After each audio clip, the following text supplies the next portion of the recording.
और जो कुछ बालियाँ रह गई थी उसको यहाँ सुमन ने ओखली में कूटा, और ओखली को हमारी पहाड़ी लैंग्वेज में उखलियारा बोलते हैं।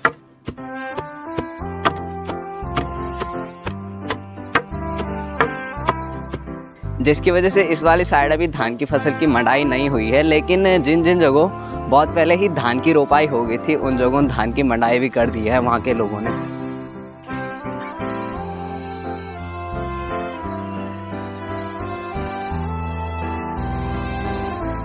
सभी लोग कह रहे हैं कि गांव में बाघ का आतंक है, जिसकी वजह से सभी मुझसे कह रहे हैं कि जल्दी जल्दी से चला जा। और जब भी थलाधार में डॉक्टर नहीं हुआ करते थे ना, तभी हम लोग यहीं इलाज करवाने के लिए आते थे। इसके बारे में बताता कि हाँ राजा का नाम क्या था, राजा कहाँ से आया था, क्या करते थे, वगैरह वगैरह।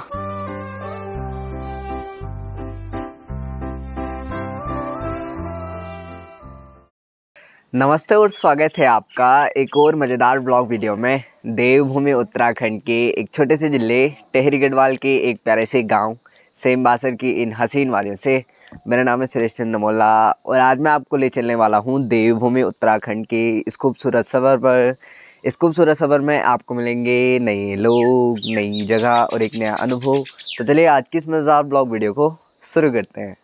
पिछली व्लॉग वीडियो में आप लोगों ने देखा होगा हम लोगों ने मौसी जी और के यहाँ साफ़ सफाई की थी, और साथ ही में हम लोगों ने वहाँ बहुत सारी ऐसी चीज़ें देखी थी जो कि अब पहाड़ों में बहुत कम ही घरों में देखने को मिलती है। वैसे मैंने कल भी ब्लॉग वीडियो बनाई थी, लेकिन आधे रास्ते में जाते ही जो मेरी सेल्फी स्टिक है जिससे कि मैं ब्लॉग वीडियो बनाता हूँ, वो आधे रास्ते में जाते ही टूट गई थी, जिसके बाद मैंने ब्लॉग वीडियो को शूट नहीं किया। अभी मेरे पास घर में एक एक्स्ट्रा सेल्फी स्टिक पड़ी हुई थी, क्योंकि मुझे पहले से ही लग रहा था कि ये वाली जो पुरानी स्टिक थी वो कभी भी टूट सकती है, जिसकी वजह से मैंने ये वाली स्टिक घर में रखी हुई थी और अभी मैं इसी वाली स्टिक से वीडियो को शूट कर रहा हूँ। मुझे YouTube पे ब्लॉग वीडियो बनाते बनाते लगभग 1 साल हो गया है, और जब भी मैंने ब्लॉग वीडियो बनाने की शुरुआत की थी ना, तभी आप लोगों ने देखा होगा कि गांव में दाल की कुटाई मंडाई का काम चल रहा है। हालांकि अभी दाल की कुटाई मंडाई का काम तो नहीं चल रहा है, लेकिन अभी यहाँ पे चल रहा है कोदे की कुटाई और मंडाई का काम। हम लोग जब कभी भी अपने आंगन में कुछ भी खेती बाड़ी का काम करते हैं ना, तो सबसे पहले आंगन पे अच्छी तरह से गाय और भैंस के गोबर से लिताई पुताई कर देते हैं। और ख़ासकर वो लोग जिनके जो आंगन होते हैं वो मिट्टी के बने हुए होते हैं, क्योंकि अगर मिट्टी के आंगन में खेती बाड़ी का कुछ भी काम करेंगे ना, तो उस फसल में धूल मिट्टी काफ़ी ज़्यादा मिक्स हो जाएगी, जिसकी वजह से खेती बाड़ी का काम करने से पहले आंगन के ऊपर गाय और भैंस के गोबर से अच्छी तरह से लिताई पुताई की जाती है। और उसके बाद जो आंगन होता है उसके ऊपर गोबर की एक पतली सी लेयर बन जाती है। माँ और सुमन ये दोनों तो दोपहर से ही यहाँ पे कोदे की कुटाई मंडाई कर रहे हैं। वैसे कोदे की मंडाई की जाती है, यानी कि पाँव के द्वारा कोदे की मंडाई की जाती है, लेकिन हम लोगों ने यहाँ पे पतली सी लकड़ी से कोदे की कुटाई की। वैसे ज़्यादातर लोग पाँव से ही कोदे की मंडाई करते हैं। और जो कुछ बालियाँ रह गई थी उसको यहाँ सुमन ने ओखली में कूटा, और ओखली को हमारी पहाड़ी लैंग्वेज में उखलियारा बोलते हैं।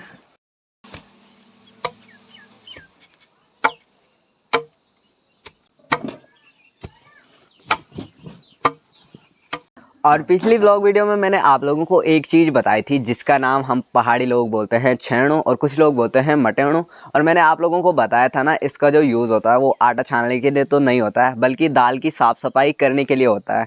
तो अभी माँ और सुमन ये दोनों भी यहाँ पे इसी मटेणु से कोदे की साफ़ सफाई कर रहे हैं। आप लोग देख रहे होंगे जो कोदे का भूसा है वो ऊपर ऊपर रह जाता है, और जो कोदे के दाने होते हैं ना वो नीचे जा रहे हैं।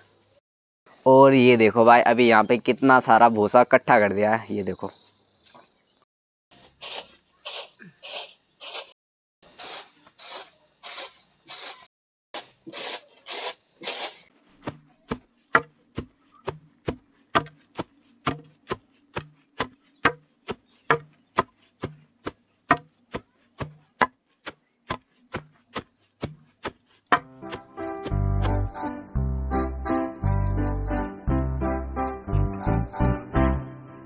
तो दोस्तों अभी तो मैं मस्त अपना नहा धो के रेडी हो गया हूँ, क्योंकि अभी मैं जा रहा हूँ डालगांव बासर। वैसे तो मैंने कल चम्याला मार्केट से ही सीधा डालगांव बासर चला जाना था, लेकिन कल चम्याला मार्केट में काफ़ी ज़्यादा देर हो गई थी, जिसकी वजह से मैं डालगांव बासर जा नहीं पाया था। तो अभी मैं वहाँ जा रहा हूँ। वैसे अगर मैं थोड़ी देर पहले जाता तो मुझे वहाँ जाने के लिए बस मिल जानी थी, लेकिन अभी काफ़ी ज़्यादा लेट हो गई है, जिसकी वजह से अभी मुझे पैदल ही पैदल डालगांव बासर जाना पड़ेगा। लेकिन कोई बात नहीं, वो बोलते हैं ना, जो होता है अच्छे के लिए होता है। तो अपन लोग आराम आराम से चलेंगे और रास्ते में सुंदर सुंदर नज़ारों का आनंद लेते हुए चलेंगे, क्योंकि रास्ते में बहुत सारे गांव आते हैं। तो सभी गाँवों का टूर कराते हुए आप लोगों को सीधे डालगांव बासर तक ले जाएंगे।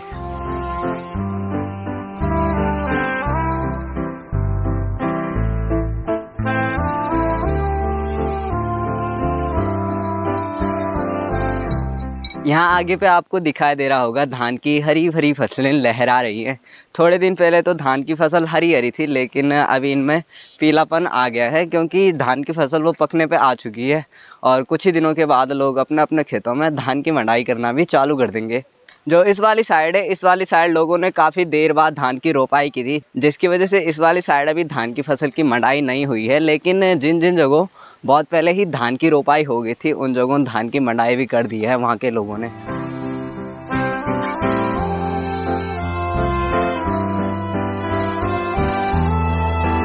कुछ ही दिनों पहले जब भी मैं धनसानी बासर के इस वाले रास्ते पे आया था ना, तो इस वाले रास्ते पे काफ़ी ज़्यादा झाड़ियाँ उगी हुई थी और काफ़ी ज़्यादा गंदा भी हो रखा था। लेकिन अभी आप लोगों को दिखाई दे रहा होगा, रास्ते के आजू बाजू झाड़ियों को भी साफ़ कर दिया है और थोड़ा यहाँ साफ़ सुथरा भी दिखाई दे रहा है।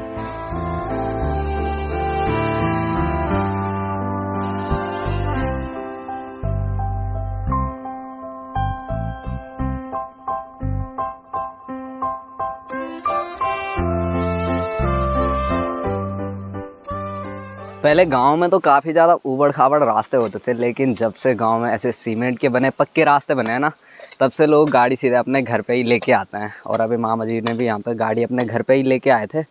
मामा जी तो जा रहे हैं थलाधार और मेरे को वहाँ तक छोड़ देंगे, वहाँ सामने तक।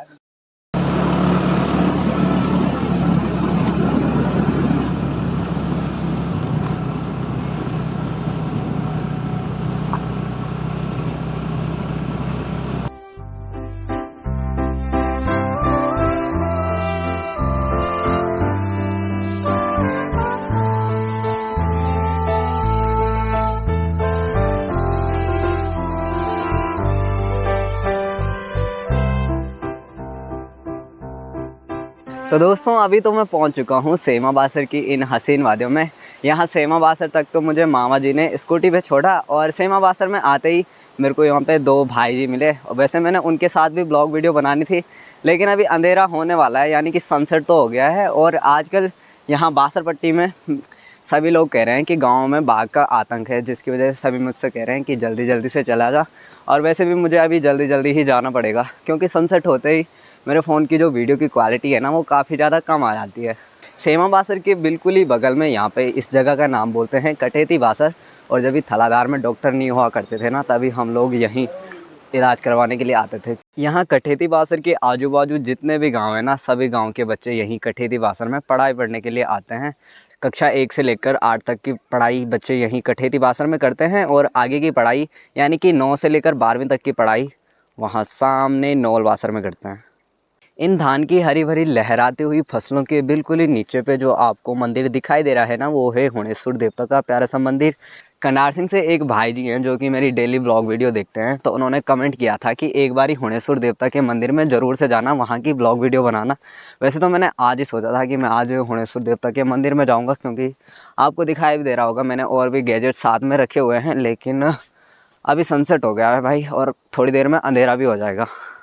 यहाँ नीचे की साइड आप लोगों को बहुत सारे धान के हरे भरे लहराते हुए खेत दिखाई दे रहे होंगे, जिनमें से कि अभी आधा से ज़्यादा खेतों में धान की मड़ाई नहीं हुई है, और बहुत सारे खेत ऐसे हैं जिनमें कि अभी लोग धान की मड़ाई कर रहे हैं। और भाई, जिन खेतों में लोग अभी धान की मड़ाई कर रहे हैं ना, उन खेतों को बोलते हैं उखड़, क्योंकि यहाँ अभी जितने भी क्यार्क वाले खेत हैं, यानी कि जिन खेतों में धान की रोपाई की जाती है, उन खेतों में अभी धान पकी नहीं है। और जिन खेतों में बिना पानी के फसल उगाई जाती है, उन खेतों में अभी धान की मड़ाई हो रही है।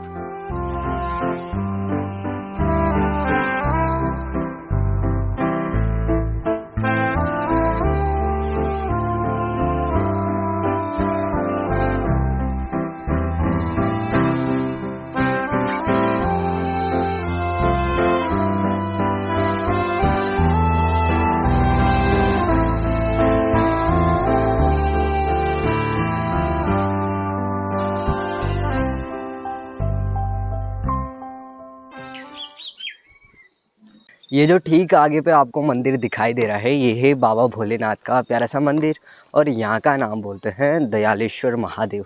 वैसे मैंने आप लोगों को कई बार बता रखा है कि जो हमारी ये घाटी है ना, बासर घाटी, यहाँ 12 महादेव रहते हैं। तो ये जो बाबा भोलेनाथ का मंदिर है ये भी 12 महादेव में से एक है, दयालेश्वर महादेव।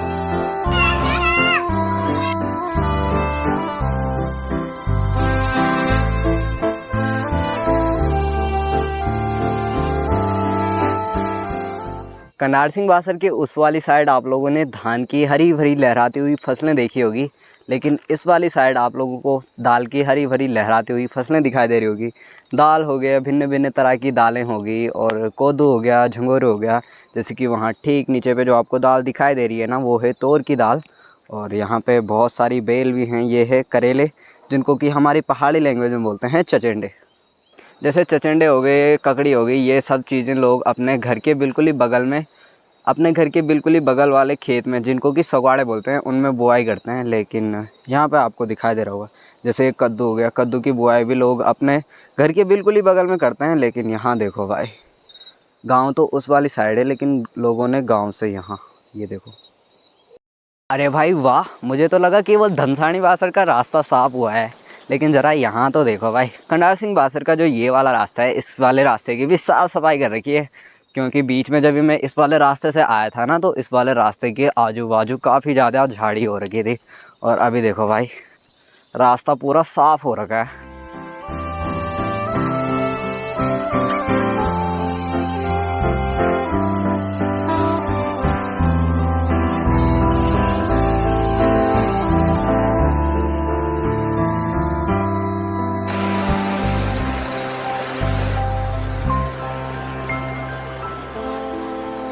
करनाल सिंह बासर से आगे जो जंगल पड़ता है, अभी मैं उस जंगल से भी थोड़ा सा आगे आ गया हूँ।